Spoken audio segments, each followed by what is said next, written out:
And good morning, everybody. It's Friday. Congratulations, you made it through the week. My name is Bryan Armentrout in snowy, yes, snowy Colorado. Oh, I love that reaction. Yes, we got our first snow last night here in Colorado. So it's Wow. covering the grass. It's not on the pavement or things like that. And of course, in Colorado, with the obligatory first snow comes the requisite wrecks, right? So on the news this morning, right, there's all the car wrecks on I-25 on people who aren't used to driving in the snow.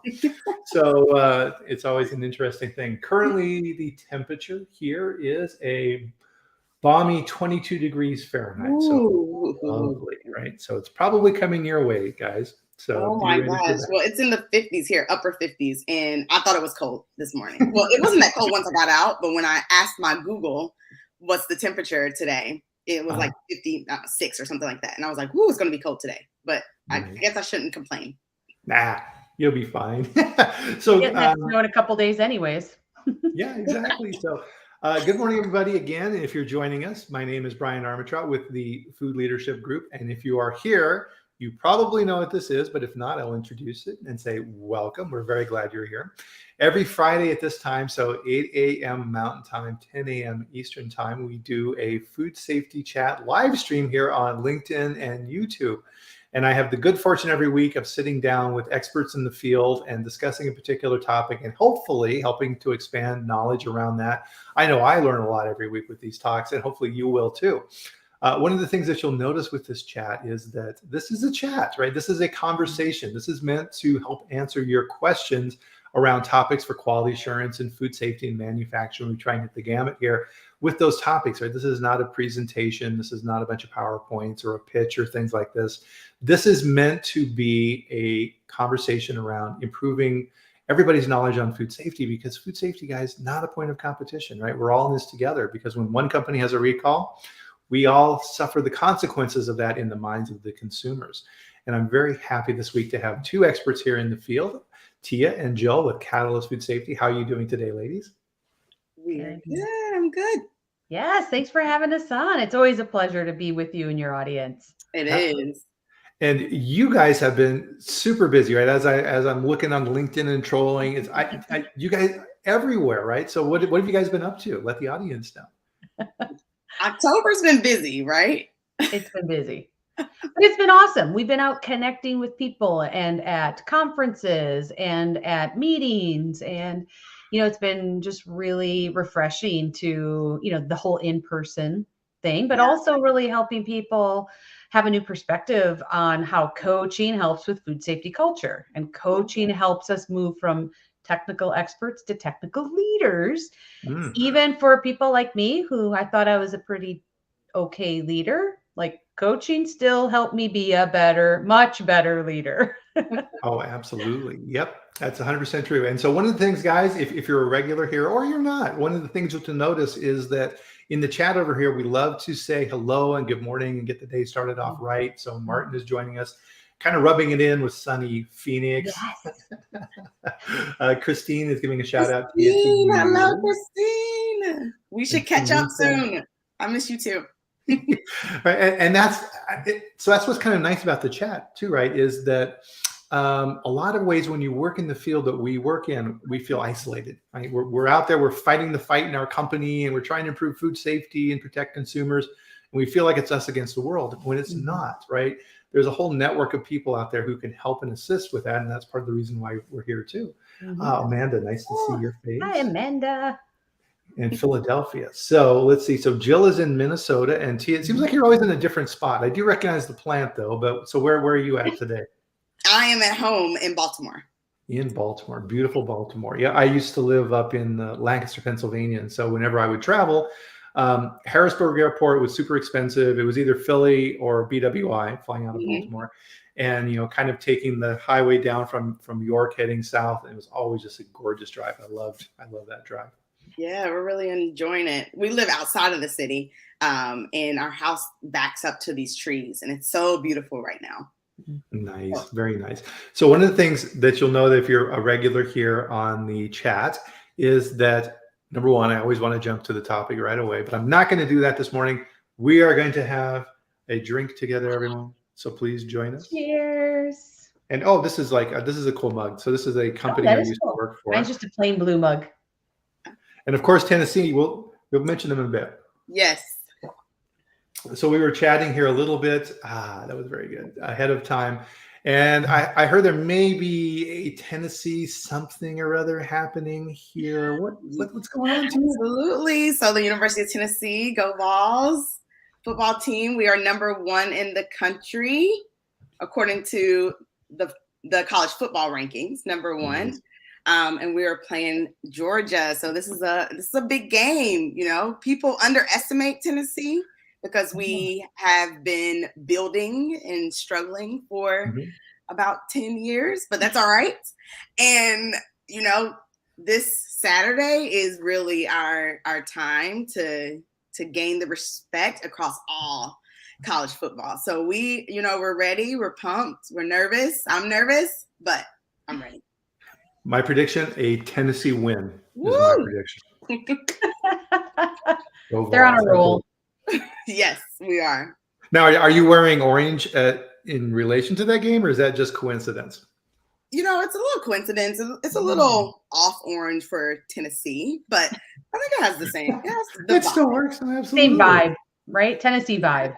Yeah, yep, exactly. Just get, think orange, focus, and we're ready. We're ready for football. Happy thoughts. Right. Oh, Tanisha putting out a shout out to Penn State. Yeah, I've heard that they have a football team every now and then. So they can. And Jennifer, this weekend you can cheer for Tennessee. There we go. Good morning, Jennifer, up in beautiful Washington State. I'm going to be joining Jennifer next week at a sanitation conference put on by Washington State. I'm going to be presenting up there on environmental monitoring. So that should be pretty cool. So looking forward to that. And just a little preview on there, right? So FDA Inspection Operations Manual, Chapter 4, around what FDA does when they come into your facility to monitor. I'm going to be talking about that because I can almost bet, right? I'm in a betting mood this morning, that what you're doing is different than what FDA is doing. So you need to be paying attention. Now, that's not our topic for today, right? So the topic for today is something that's really, really cool. And it's something that if you've been someone who's been on the chat at any point here in the past, you know that one of the things that I advocate really, really strongly for is if you want a successful career in food safety and quality assurance in the manufacturing space, corporate plants or whatever, you need two very important sets of skills, right? And I think that people focus entirely too much on the first one, and that's your technical skills.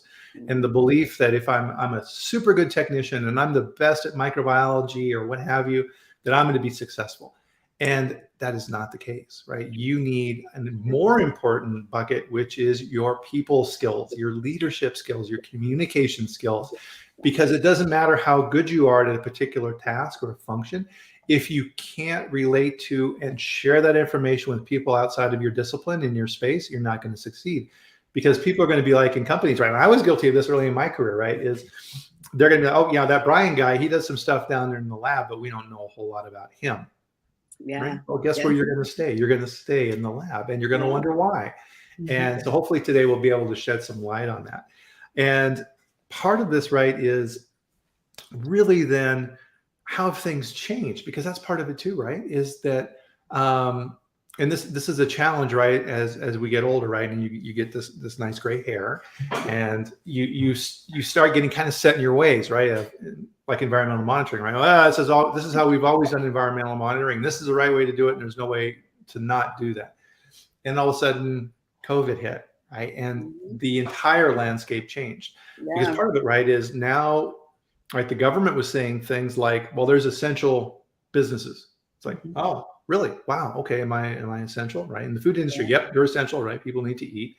Now companies had a huge challenge, right? There was, all right, we got our corporate people who are all kind of jammed into this office building. And worse, we have our plant people who are working on lines and they're standing this close to each other, right? How do we make sure that people stay healthy, and how do we make sure these environments are right? And so one of the silver linings, I think, I'm curious to hear your take on this too, ladies, is that management had to kind of change their approach, because it's, it always seems to focus on the technical side, the KPI side, right? And when operations groups or whoever puts together their goals, it was always, all right, here's our profit percentage, here's the waste we're going to reduce. Here's the cost we're going to cut out of the system and things like that. And maybe at the end, you'd have a little sliver of, oh yeah, we need to develop our people too. Right. Mhm. Yeah. And then you would move on, right? Mhm. But that's changed. That's drastically changed. So is that kind of what you've seen too? Yeah. Mhm. Yeah. I think a piece of it is that it's changed, but we see that organizations are resisting that change. And so before, people were able to or did accept that their organization did not invest in their development, right, in their well-being. But the shift that you're talking about is really around people are starting to prioritize their own well-being. Mhm. Yeah. So as an organization, if you're not valuing that and investing in the well-being of your people, which includes, their well-being, right? But then also how do they lead teams without being overworked and burnt out? If they're not shifting there and investing there, then we see the problems that we see today, which is around retention issues, and people leaving roles and moving on to other organizations that do. Yeah. Mhm. Because going into COVID, part of it was, okay, well, people are going to work at home now. We're going to, transfer some of this over to the homework. And from leadership, right, I was like, oh, well, how do we know people are working? They're probably just all slacking around and, Totally. watching soap operas and eating bonbons all day, right? Well, the opposite was true, right? People were working too much, right? They were working on weekends, and all of a sudden that line between business life and work life was gone. Mm-hmm. Yeah. Yeah. And I think it's really this space where, as team members and employees, there's this pile of unmet needs because it's been so heavily weighted to what organizations need. And gosh, we need to be there because we all need, we all need jobs. We all do something. Somebody pays us in some way, shape, or form because of where we live, having food, all of these basic things. But people are really stepping back, especially between COVID and, dare I say, just generations are going, you know what? That's not enough. We want more than just the first layer of Maslow's hierarchy of needs. Right. We have more things than just the basic needs for survival that we want met by our organizations. Yes. Right. And so Tanisha had a question here. Hopefully this will kind of weave in with what we're talking about here today. And so how do you convince a corporation to really take food safety seriously, especially if the company core values include food safety? I'm asking this question early. Thank you. Yes, thank you. Yeah. Comment. What do you guys think? Yeah, that's a really great question. And you're not alone, right? We all deal with that, where we feel like that we're convincing a corporation that, hey, these are your values, right? We feel like they're not standing up to those values, or that they need to work and invest more in that particular value. What I would say is think about how you are influencing that organization, which is really the people, right? Who are those people that you need to influence, and how do you tie that to the value? You work for government. Used to work for government. Okay. So I think that's even an influence piece too. What did you learn from working at the government that could impact your organization if they don't value food safety? So taking that knowledge and turning that into ways of influence. And, we haven't talked about our technical leader boot camp that's coming up yet, but those are the type of things that we talk about in our boot camp, is how to do that, how to develop those influence skills so that you can pull from what you know, you can pull from what the organization values and cares about. You can pull for your counterparts' priorities and help influence them to prioritize food safety. Yep.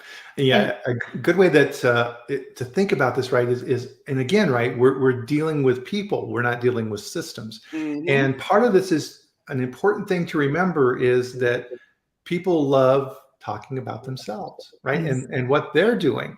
So if you're looking, for example, to partner with procurement on creating better food safety programs and making sure that we're buying good materials and that we're getting with reputable partners instead of just the cheapest fly-by-night guide that the procurement team can find, put yourself into their shoes and say, okay, what are their goals? What are their objectives? at the end of the year, when their boss sits down with them, how are they going to be evaluated and how can you help them reach those goals? Right. Because if you do that, people reciprocate, right? They're going to start asking questions about how they can help you. Right. And that is an influence method. That's an influence method that can be successful. Yeah. Yeah. You know, and I think, you know, when you go back to it, even if you're not a Tennessee fan, you can still ask people, do you like to wear orange? Yeah. I think 2 weeks ago, we were at Consortium, Food Safety Consortium, and they talked, there was a really great session, and they talked about like, how do you help influence? And one of them was like, seriously, do you want to go to jail? Yeah. And while it seems so crass, and maybe that may not be your first influence method, but I think when we start talking about the actual repercussions, and we even share the articles that have been coming out, right? I mean, we see things every week about whether it's Bluebell or whether it's PCA or Abbott, and now, dare I say, Jif seems to be in the news a lot, and what's going on there. Yeah. Those are the things that really happen. Yeah. And I think the more that we can help share those things as well, to say, look, this happened here. This is why we do this. And that was something that the consortium talked a lot about. Like, how do you help use some of the other things that are going on to show your organization, either this is what we're doing to prevent this, or goodness, we might have risk because we've done something like this too. Or this is why we need some money, or this is why we need support. But how can we leverage some of the real life things happening that people will see? Right. Exactly. Yes. Yeah. Yeah. And the Jif one, right? So everybody's, and I think I printed this out here. Let me see if I'm going to look out. Yep. So let's see. So Jif peanut butter. And so this was in Food Safety News. This is something that we talk about in our locals group. And let me put the link in here for that too, right? This is free to join. And I post information here on these type of topics, so you're keeping up to speed. And that's one of the important things too, is if you're going to lead, you have to have leading edge information, right? You have to keep up on what's going out there. Yeah. And so what really shocked me, and Jill pointed this out, right, is we had the salmonella recall for Jif peanut butter in Kentucky. And there was a part in this story that said the plant management knew some of the products were contaminated as early as December 21 and as late as February 22, but opted to keep it a secret. Right. Yeah. Right. You know, and my comment on that with the group was, boy, that sounds like somebody should be going to jail. Yeah. And, you know, think through the lens of media, because even though we will be judged in perhaps a criminal court or a civil court, in the media, we are getting judged. So when we do things, think about, what is that headline going to look like? What will that story lead off with? And is your organization okay with that story? Right. Exactly. If you're not, that's all perception. And that's where you're getting judged. That's true. Because think about even the people now that's thinking about, okay, where do I purchase my peanut butter? Because can I trust that this product is safe? Because when they find out that there's an issue, no one says anything about it. Yeah. Exactly. You know, it's a snowball effect, right? And like Jill mentioned, it impacts the whole industry, right? It impacts the whole industry, and it impacts all of food. You know, I see conversations all the time where it starts with the Jif story, or it starts with Abbott. It starts with a story that's happening. And then people start talking about food safety in all organizations, in all food and beverage companies. And so, you know, it hurts all of us when something like this happens. That's why we have to use those stories and communicate those stories to our organizations, and use, you know, your past knowledge working in government to help influence. And then I also want to add that some organizations don't want to do the right thing. You know, for whatever reason, profit, you know, they don't want to do the right things. And so we have to make the decision if that's the best place for us. Right. And, you know, I think that we've been in those situations, or we know people that's been in those situations where we had to make a different decision because the organization did not stand up to our own internal values. Right. Right. So that's something to also think about after you have worked through your influencing skills, talk to people, and really understand, is the organization trying to live up to its values, or are they just writing them down? Exactly. Well, and I think part of this too, right, gets back to the people lesson again too, right? Is if there's an issue going on like this Jif issue, right? I imagine a lot of people who aren't working directly in food safety are saying, well, that's not my concern, right? I'm not worried about that. We'll let them figure it out, right? And they kind of throw the problem over the wall and they ignore it, right? So part of that, right, then is teaching the organization this is everybody's problem. Yes. And even, I mean, if you're in marketing, right, I still what's the motto for Jif, right? Choosy mothers choose Jif. That's been around since I was a kid, right? That was drilled into your head, right? Yeah. So you can see that turning into a meme, right? Choosy mothers ain't choosing Jif, right? Now all of a sudden that's being used against you. Yeah. Right? And Tim, I completely agree with Tim. Like our approach of using these stories is not our favorite.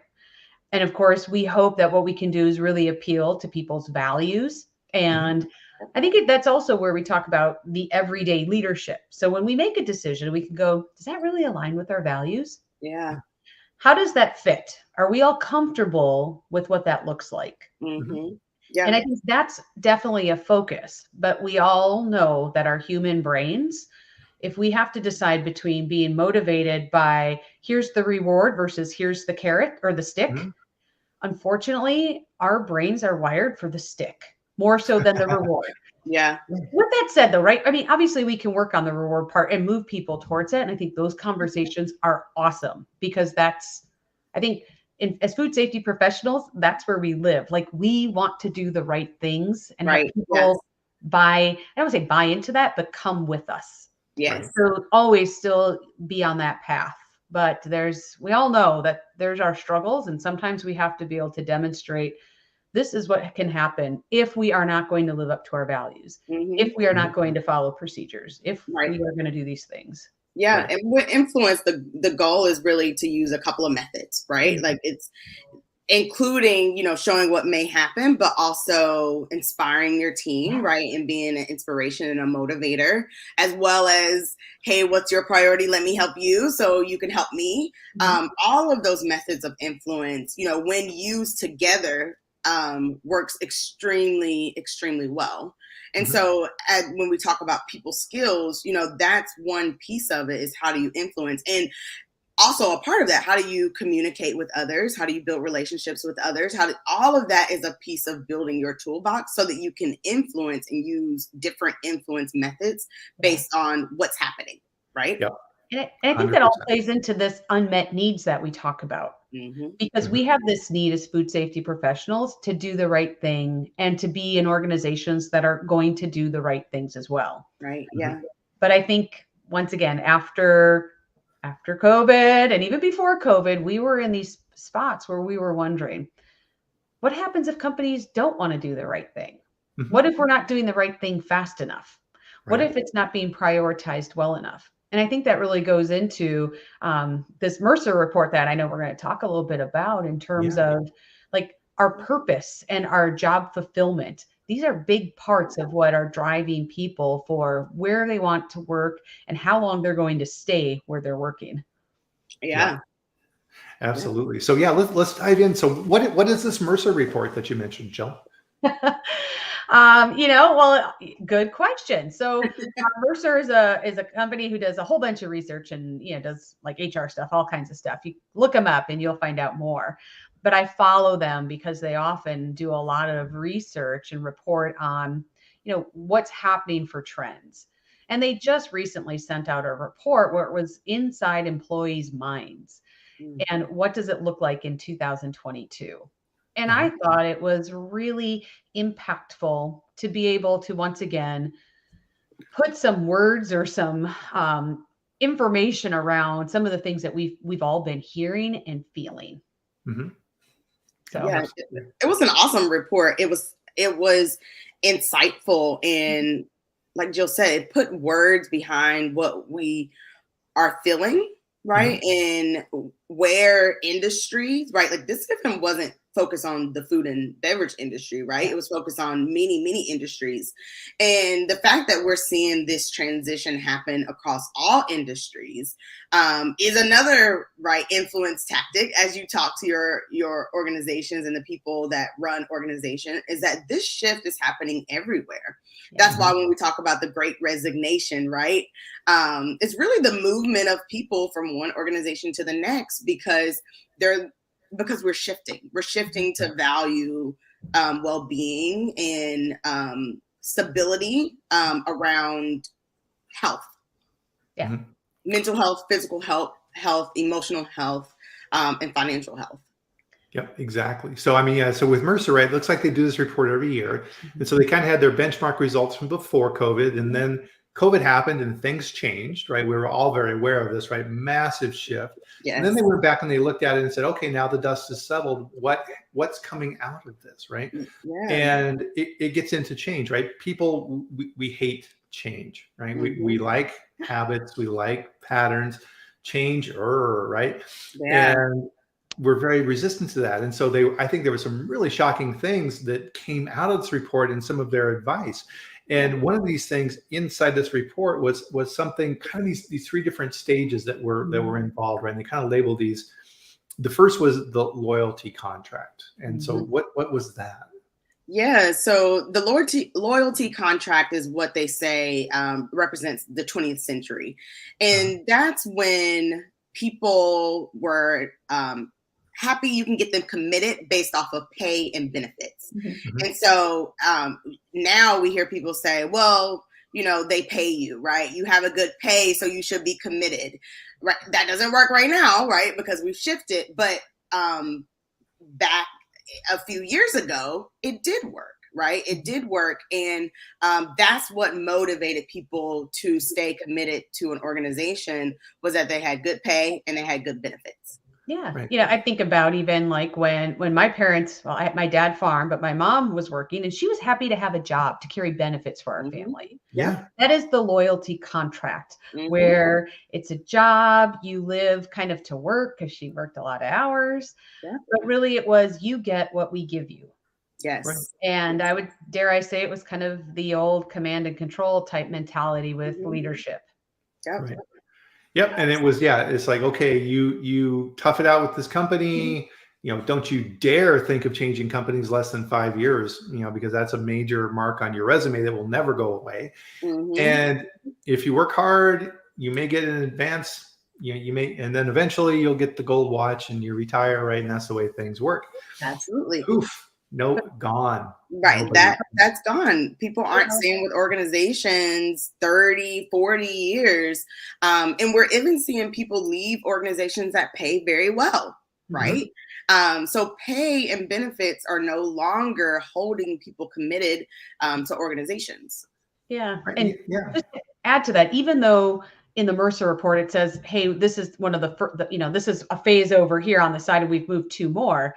Just to point out, right, we still have many people in the workplace that abide by this loyalty contract. Yes. We still have a lot of systems in our organizations that were set up based on loyalty contract. So even though our team members and employees have told us we want to move away from this, we have unmet needs, we have many different parts of this that still are there. Yeah. And we see that even, I'll say, in some of our accountability models where people are like, I told you what to do. I showed you what to do. If you can't do it, write me up. Somebody who can. Right. Yeah. Right. Yeah. Exactly. You just need to do your job. Right.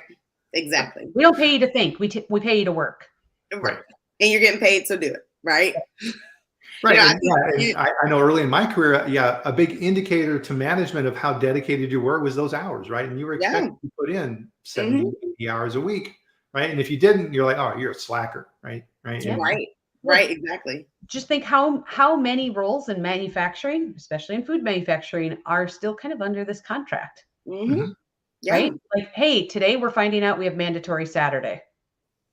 Oh, hey, I get the holiday off, but I get to work the Saturday before and after to make up.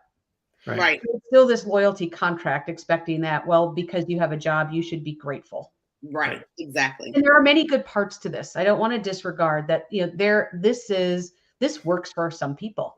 Right. Yeah. Right? This works for them on their values, on their lifestyles. And so it's not all bad, but I think it's recognizing that there's different places where there are still many unmet needs for a whole lot of other people. Absolutely. And I think too, like, one of the reasons why we shift through this and changing is not just because of the people that work there and what they feel. I think Tim brings up a really good point of like the pension at 5 years, right? you know, that was a part of that pay. 10 at 5 years. Yeah. Like that's your gift 10, instead of the watch. But. Oh, you know what? I was thinking, Tim, maybe you gave that light. You just triggered another thought for you. Right. A pension around 5 years. Right. Those things don't even exist anymore. So now those benefits don't exist.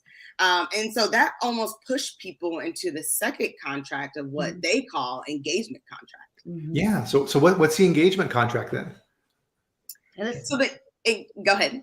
I say this is where, we've been, I think, for a long time. Like we want to, engage people. How many people are at organizations where they're doing engagement surveys? Right. We know Gallup usually leads the way in a lot of engagement. We've all heard about 70% of people are not engaged at work.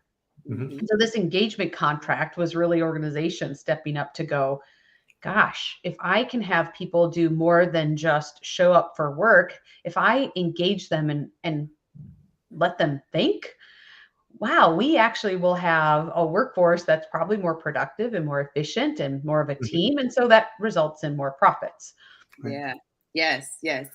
It's really the why. Have people understand the why. Yeah. Right. Like, really within the time that, I started working in the industry, we really started focusing on, we got to tell people the why of why we're doing it so that they become engaged. And that is their exchange for the effort, right, in the organization. And, they really call it like the pre-pandemic. So even thinking about the time in the 21st century before COVID, that's what motivated a lot of people, right? And that's how organizations could behave, is really if we give them the why, if we allow people to achieve in their own ways, right, then they would be committed to us. Right. I mean, part of it too, right? In the past, things were structured to try and get you to stay at the company for a long time. It's like, okay, well, we're going to start you off at 1 week of vacation, and after 5 years, we're going to give you 3 weeks, right? Dangling out there. Not enough, right? So it's like, okay, fine. Well, now let's try, engaging more, which made us steps in the right direction. And then COVID kind of accelerated this when that hit, which then kind of led to the next chapter, which was lifestyle, right? What's this phase that Mercer is seeing now playing out? Yeah, it's really this recognizing that people want a life outside of work. Yeah. We don't want to be on call 365, 24/7, 365. Yeah. That is not creating the mental health, the well-being that we know our team members are craving, especially post-pandemic. And we need to start filling this set of unmet needs. And that's why we see so many roles that stay open forever. And, having a hard time getting people to stay if we're not able to fulfill on this, I'm going to say kind of this promise that we make when they're hired to say, you're only going to work this many, we're going to have this balance for you, or we don't expect you to work 60 hours a week, and then that's like, well, but not all the time. But one, if you take vacation, we won't make you work 60 hours a week. Yeah. I read this LinkedIn post that someone must have liked in my network. And the lady was talking about that she's interviewing for this role and, great pay, everything was great. But they wanted her to come into the office from, 9 to 5, and it was like a set time in the office.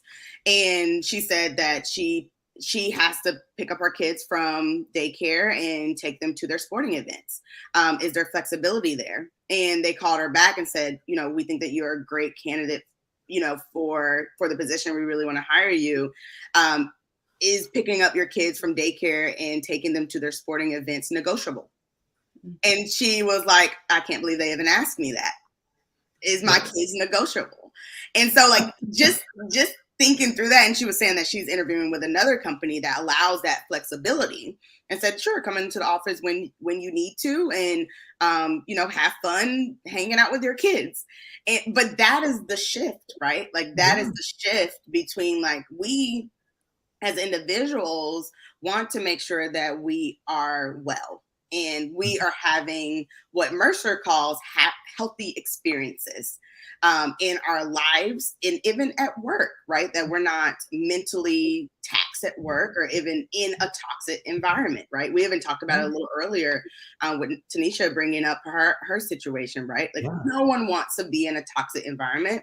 And now, right, after the pandemic, we're seeing that people are no longer staying for a toxic environment and they're not waiting, they're just leaving the organizations. Yeah. Or like we saw, right. And that's probably part of the reason why you get these viral posts, right? This whole quiet quitting thing, right? It's like, okay, you're going to provide me with minimal satisfaction with the job. I'm going to provide you with minimal results. Yeah. It's almost like, the whole quote unquote quiet quitting. It's almost like someone saying, you know what, if you're going to treat me like loyalty contract, then that's where I'm going to be. I'm going to do the job that you pay me to do. I'm not going to think more than that. I'm not going to be engaged. I'm not going to try to do more that might impact my well-being, right? I'm just going to do the loyalty contract because you can't push past that. Exactly. And because a lot of us now aren't sitting in an office, right? The boss isn't trolling by every hour or so, looking over your shoulder saying, what are you looking at on the computer, right? You playing games or you working? Quack, quack, quack, whip, cracking the whip. And that's gone, right? And in that example Tia gave with that employee, right? In her mind now, she's like, gosh, I thought this was a good company. They're not. Yeah. Well, it tells a lot about their culture, doesn't it? Yeah. When we think about how they are honoring what people need and these unmet needs, and are they willing to shift? And we recognize that's big, right? Moving an entire organization, there's a lot of factors to consider. And I think when we think about food manufacturing, that's where I'm going to say we're kind of stuck right now, because we're still manufacturing really, in essence, the same way we have for decades. Right. Yeah. And that is in this loyalty and just starting to shift more into engagement contracts. Yeah. But when we talk about food safety culture and the aspirations we have around it, really what people are saying is we want to move there too, but this is kind of that lifestyle contract. It's not just about doing all the right things, but it's how we're supporting our team members' well-being, and people want that purpose. Right. We want purpose and we want the flexibility. And how do we as an industry start looking at how do we flex? How do we do things a little bit differently? And once again, not everybody loves this or wants to be at this level. Right. But how do we start doing that so that way we can keep people, so that the tribal knowledge we all talk about can be passed along, that we can build bench strength, that we can work in teams that really fill our cup versus we just can't wait for the weekend. Yes. And Jill, you said it so well. And one point I want to revisit is that in manufacturing in particular, things have been the same for decades. And that change is really slow. And we have to acknowledge that, right? Like we have to acknowledge that we're not going to get to our food safety aspirations in a few months, or depending on the size of your organization, it might not even be in a few years. The goal is, what can I do today to start moving that ship, turning that ship around into the direction that it needs to go in? And what is your plan over the years to get it to where it needs to be? Because we all know we can't just, for the people who worked in manufacturing, right? The people that's listening, us here on the call, we know we can't do something different tomorrow on the way people work on the floor. It's just, it's impossible because it disrupts lives. And that's not really taking care of your people. And we know the reality is that we're not going to be like, oh gosh, we can't run line 1 today because I got to drop my kids off at school before I can come in. Like, that's not going to be how we operate. So I think the other part is looking at what are some of the parts that we can have more control over.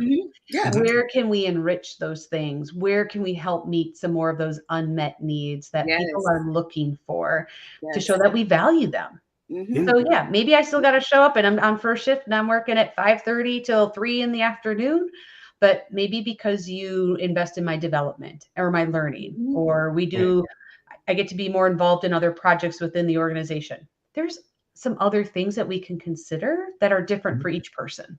Right. And that's moving the ship a little bit, right? And there's also really creative ways that you can work with people's time at work. Yes. Is that going to happen overnight? No, but could you get to a place that works for your workforce in the next year, in the next 2 or 3 years? Maybe so, right?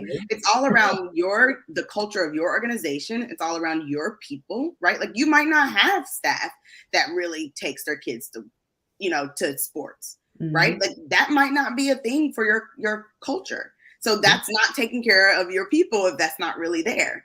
But understanding who your people are and what is important to them and how do they recharge and how do they protect their mental health, physical health, emotional health. And then shifting your culture to support that, that's ultimately where we want to be. Yep, exactly.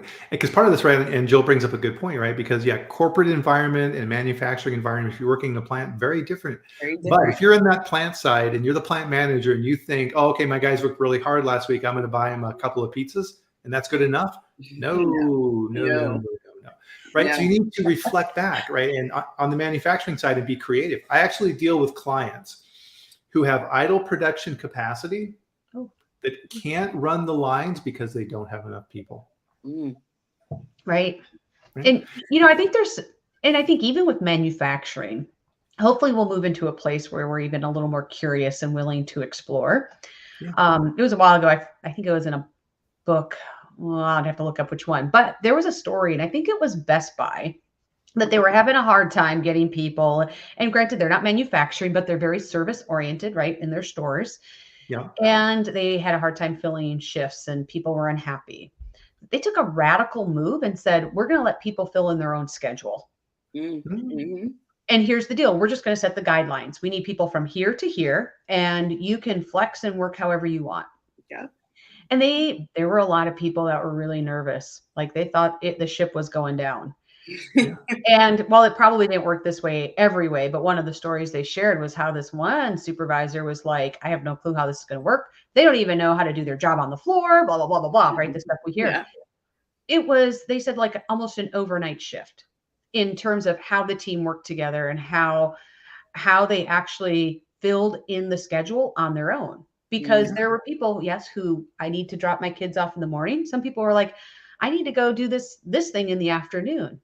Or I'm a student and I can work from these hours to these hours. And people actually pulled together better to fill the needs. Yes. And I know we're not going to, that's a radical idea to think about. Could we do manufacturing like that?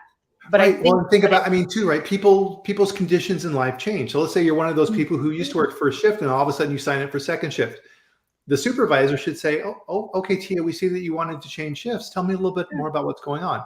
And it could be, well, my grandma's not doing too well and I need to help my mom and I want to spend more time with my grandma.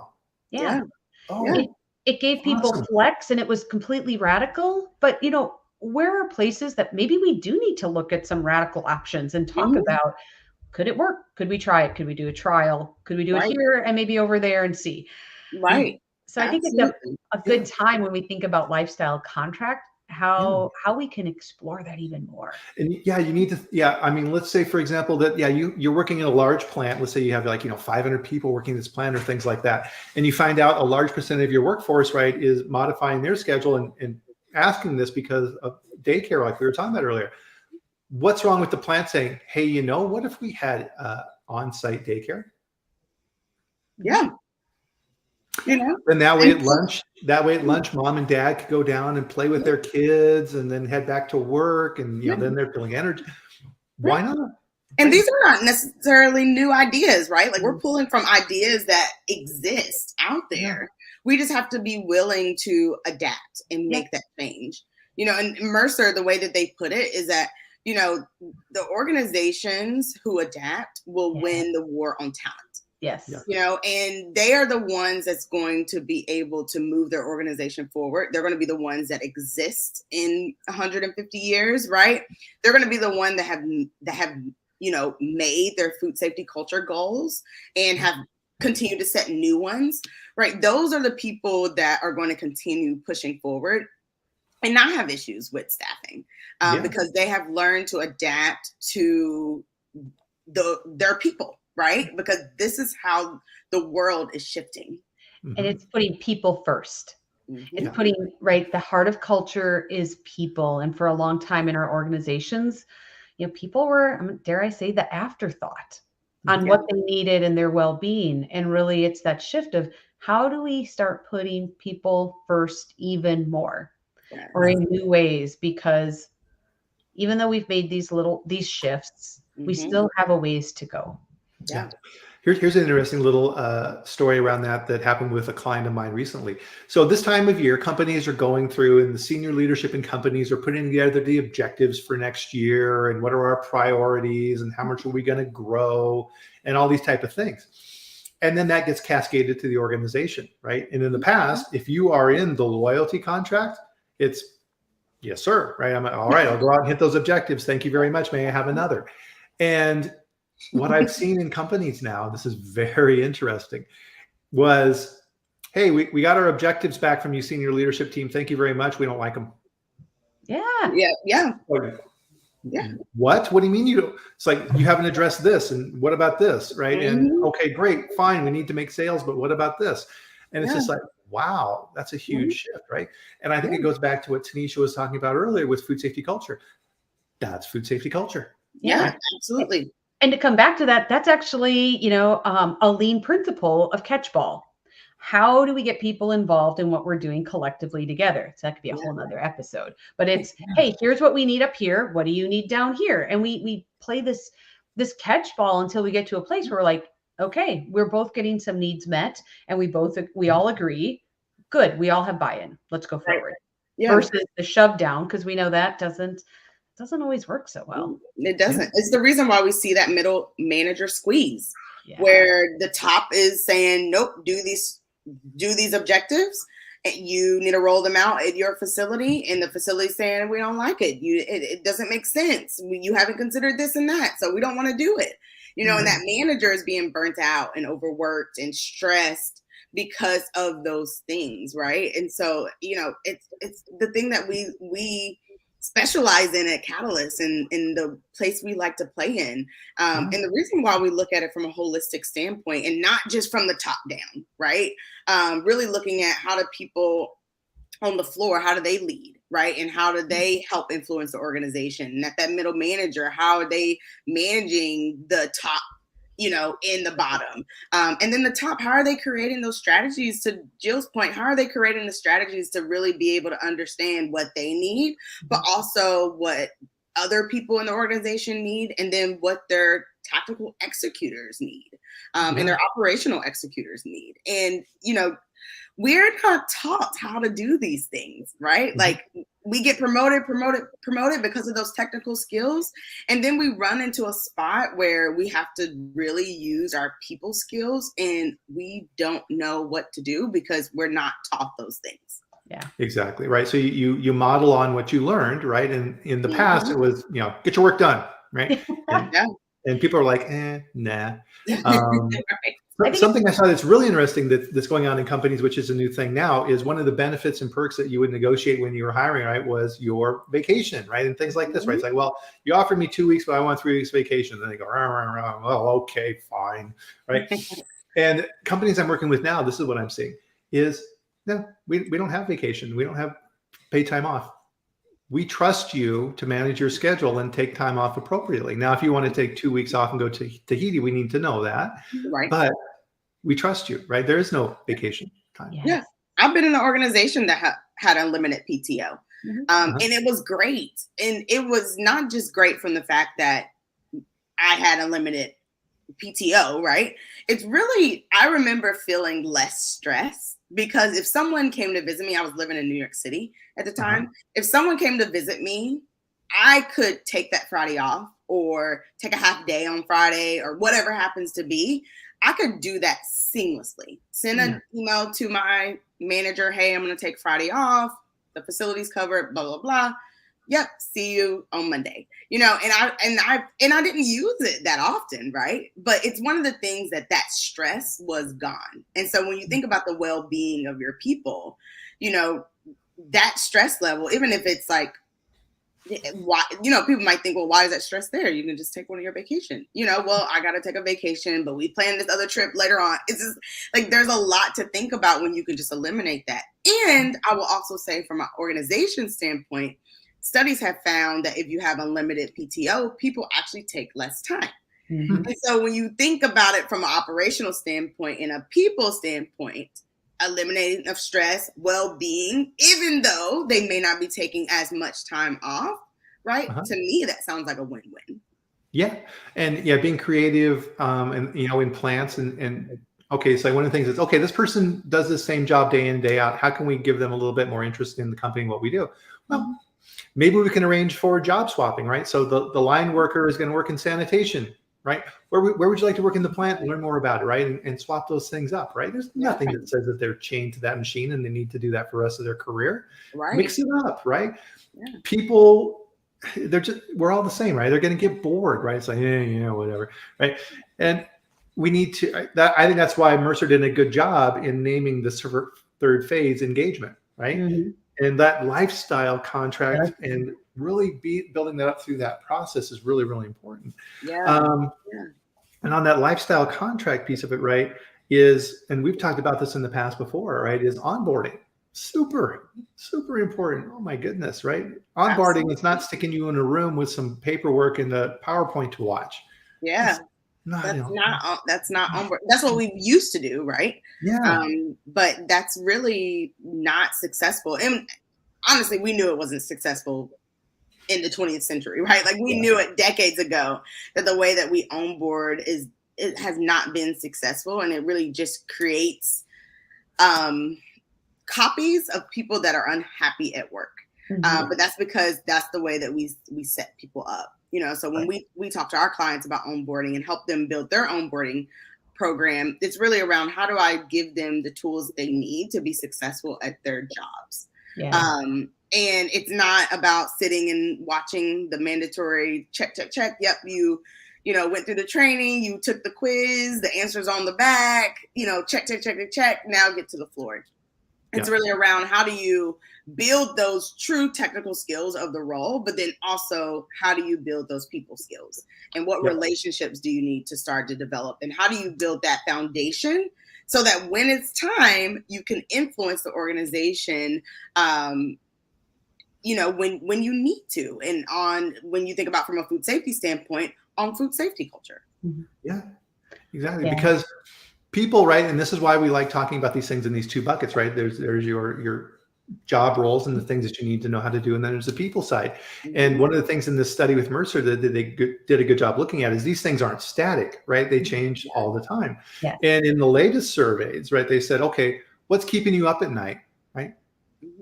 If you're working on a line and you're sitting there and you're doing something, but your whole mind is preoccupied with, gosh, man, inflation's going crazy, and can I buy enough food? And my heating oil is going to double this winter. Right? Guess what? You're not thinking about work, right? You're just thinking, how are you going to make it through the week? We need to understand that. And one of the things that bubbled up in this Mercer survey was exactly that, right? Finances, paying the bills, healthcare. This is going crazy. I need to make sure that I've got these things covered. These are real concerns that people have, and the organization needs to address that people side. It is. And, and I think the other part, to me, what kind of captures it, and I think it's Simon Sinek who said something like, don't quote me specifically, but it was like, customers won't love your company until your employees do first. Yes. And I think that really talks about this lifestyle contract in terms of, even whether it's unlimited PTO or whatever it is, like when we can build a culture where we feel like we matter and that we have purpose and that we are trusted and that we're in a community and we love what we do, like we're going to show up every day to do our best work. And so how do we help move to that space and really be more in tune with what our people need and when they need it so that we can better serve them so they can help serve all of us. And I think, to me, that's really when we talk about all these things, like even as technical leaders, how do we shift? Brian, I love that you always talk about the technical skills and then the people skills. And How do we really lean into that? How do we use those gifts and build those gifts and some different skills to help our teams love what they do?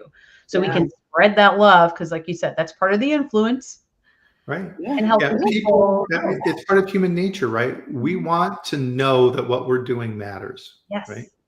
And Tia had talked about this earlier, right? Why? What's the why? Why are you doing these type of things, right? Yeah. And making sure that you understand that, and that your team, it's like, okay, if you're working on sanitation on third shift, right? Oh man, super, super important. But those poor guys, working in the middle of the night, wet, hot, humid, cleaning equipment, right? And then in the morning you go home and everybody's like, all right, see you later, right? And it's just like, all right, and I do it again tomorrow. Oh yeah, we made a big mess in room 7. Go. Right. Yeah.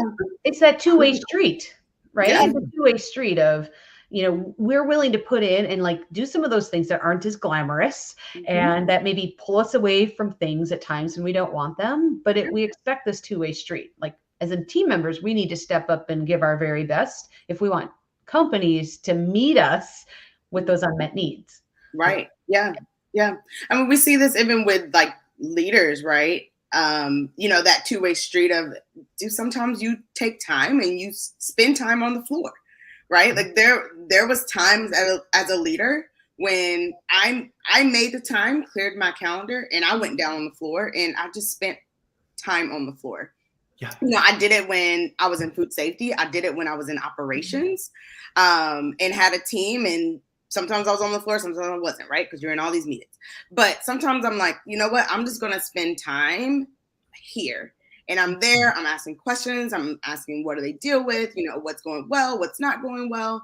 And sometimes I'm helping them with their tasks. I didn't work at a union facility, so I know it's a little different in a union facility. But at a non-union facility, I was even able to help them with their tasks, even if it's moving trash away, right? Like, oh, your trash is full. I'm going to go and take your trash. Oh, this is happening. I'm going to go and do this for you. So it's not even necessarily like, am I pushing buttons, right? And running the equipment, which sometimes I was. But sometimes it's, can I just remove, trash from you? Can I clean up your workspace? Can I, you being a part of that? That's the two-way street. And it shows my team that I care about their well-being. I'm not just walking past them and they're over there trying to clear a jam and I see something piling up and I'm just going to let it happen. Right. Yeah. And it's, what's that old saying? Don't tell me what you know until you show me that you care. Mm-hmm. Right. Yeah.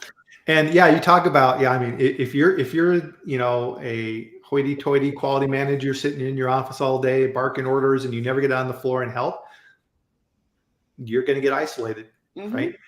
But if you do, like Tia said, right, and you're out there on the floor and saying, oh my God, that's a huge problem. What's going on? Oh my God, right? We've been telling maintenance for 2 weeks that, right? And you're like, right? And then you get that story, right? And you're like, tell you what, let me see what I can do to help you with that, right? When you walk off on the floor, right, everybody on the area is going to go, wow, okay. Right. Good, right? Yeah. Yeah. And now you have knowledge that you can make decisions with, right? Because you've seen it. You've seen it. Right. You've been there. You've done it. So now when people are talking to you about it, you're like, oh yeah, I do remember seeing that. Right. And now with that relationship, right, the chances of somebody from that line coming up to your office and saying, hey, Bryan, I'm seeing something that's not quite right. Can you help me? That's food safety culture. Yes. Yeah. Yep. And if you're out there thinking, gosh, I'm buried in work and I could never really do that because then I get all piled up, then we should talk, because that's called workload capacity. Which we also talk about in our technical leader boot camp. Yeah, exactly. So let's kind of bring it back to the 30,000 foot level and summarize this, because we've covered, I mean, that was the challenge as we were preparing for this. So much to cover here. And I think we did a pretty good job, at least, kind of touching on this in this Mercer survey and what they've identified. But what kind of key takeaways do you guys have relative to this topic today? Yeah, I would say number one, one of the top things from my perspective is that, people are shifting in what they value. And right now, people value their own well-being.